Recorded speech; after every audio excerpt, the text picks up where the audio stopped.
He's an Oscar-winning actor with a wide variety of roles under his belt. But Kevin Spacey was almost unrecognizable as he took on the role of late oil tycoon J.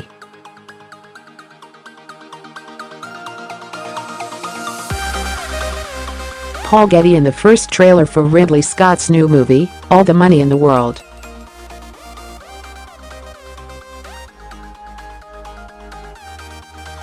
The screen legend, 58, transformed with the aid of prosthetics and clips from the forthcoming kidnap drama, set predominantly in Rome, Italy, in 1973.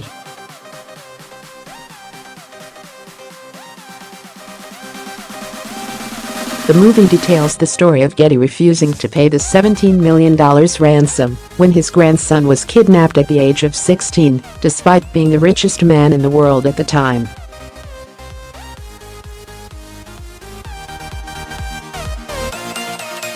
He argued that, if he were to pay the ransom, then his remaining 14 grandchildren could also be kidnapped for the same reason.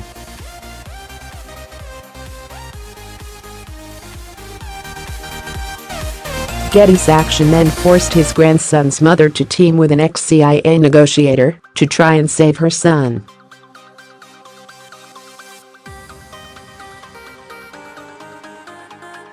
Michelle Williams plays the part of Gail Harris, the mother of John Paul Getty III, while Mark Wahlberg plays ex-CIA agent Fletcher Chase.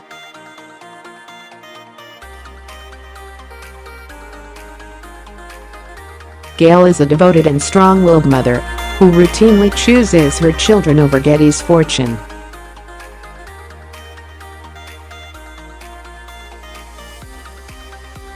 As Getty grows increasingly concerned with Gail's actions, he enlists the help of Fletcher to protect his interests.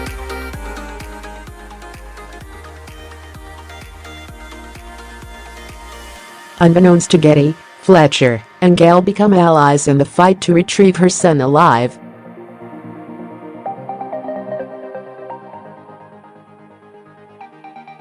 Kidnappers famously sent both the teen's severed right ear and a lock of his hair to the family in an attempt to convince them to pay the ransom.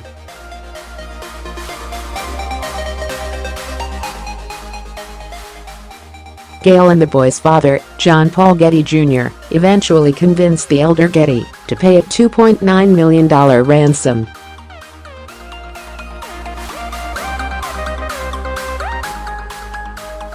The teen was then freed after 6 months in captivity in a mountain hideaway and was found alive in a gas station in Lauria, Potenza, on December 15, 1973.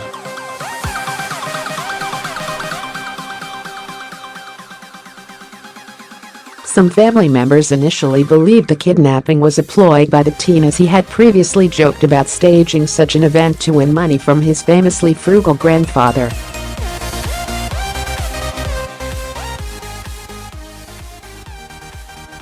During an interview with Entertainment Weekly, Spacey recalled a blunt conversation he had with the director, which ultimately led to being cast in the film.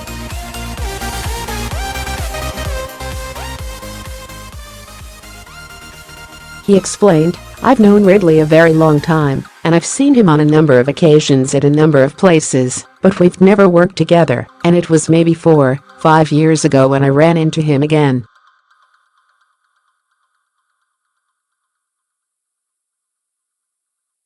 I said to him, 'Ridley, in the future, I don't care where you are, I don't care if we're on an airplane or at some VIP premiere party, if you see me, I do not want you to come up to me.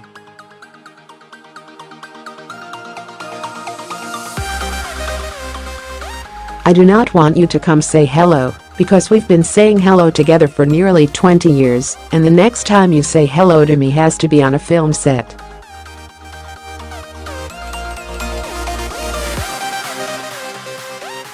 The incredible true story details the kidnapping of John Paul Getty III by masked men in Italy.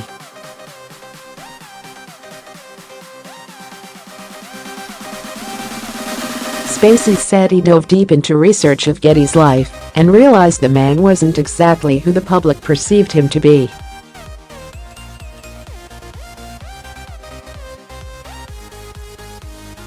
The circumstances of this particular event were very fraught with a lot of misinformation and a lot of assumptions, Spacey said.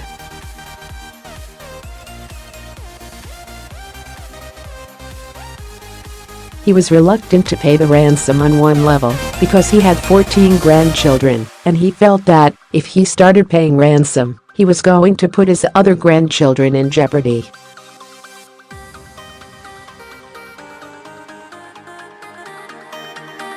A common theme throughout the story and film is Getty's inability to reason between love and money.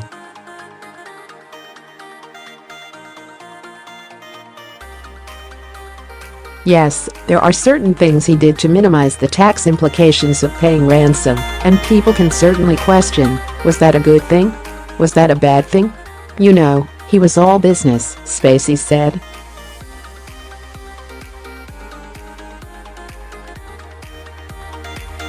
That's the thing I really learned about him, that he was all business. Spacey's had a history of portraying less than liked characters on stage and screen, so jumping into a new persona wasn't too difficult, especially with more than 5 hours in the makeup chair to transform into the billionaire.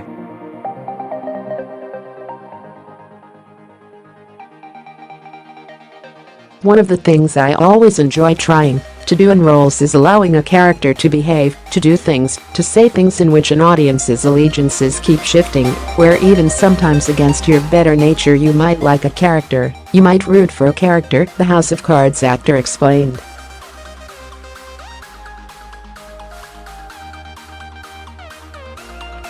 Ridley would come up to me and go, "Wow, that was really so different than I thought I would feel about the scene. I actually kind of like the guy."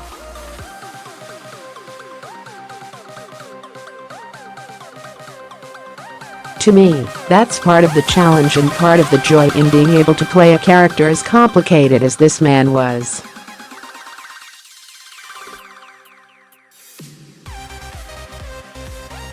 All the Money in the World debuts in theaters via TriStar Pictures and Imperative.